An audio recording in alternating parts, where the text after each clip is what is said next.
வணக்கம் நண்பர்களே. நாம் எல்ஐசியில் ஒரு பாலிசி எடுக்கும்போது நமக்கு 3 விதமான பண வர்த்தனை சேமிப்புகள் கிடைக்கிறது. உதாரணமாக, ஒருவர் எல்ஐசியில் பாலிசி எடுக்கிறார், எதிர்பாராத விதமாக இயற்கை மரணம் அடைகிறார். அப்போது எல்ஐசியில் இயற்கை மரணத்திற்கான காப்புத்தொகை கொடுக்கிறது. அதுவே அந்த நபர் எதிர்பாராத விதமான விபத்தில் இறந்து போகிறார். அவ்வாறு விபத்தில் ஏற்படும் போது அவருக்கான விபத்து காப்பீடு கொடுக்கிறது.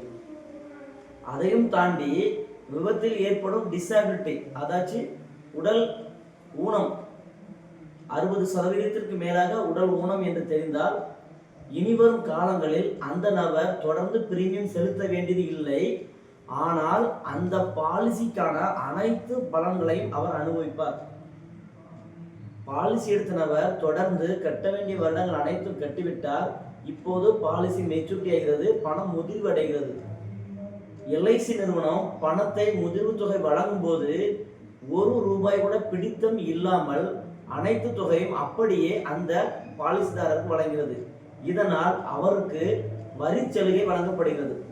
உதாரணமாக, மற்ற நிதி நிறுவனங்களில் போஸ்ட் ஆபீஸ், எல்ஐசி மற்ற பிற நிதி நிறுவனங்களில் நீங்கள் முதலீடு செய்யும் போது முதிர்வு தொகை வாங்கும் போது அரசுக்கு நீங்கள் வரி செலுத்தித்தான் பணத்தை பெற முடியும்.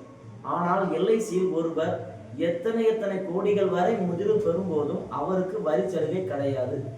நன்றி நண்பர்களே.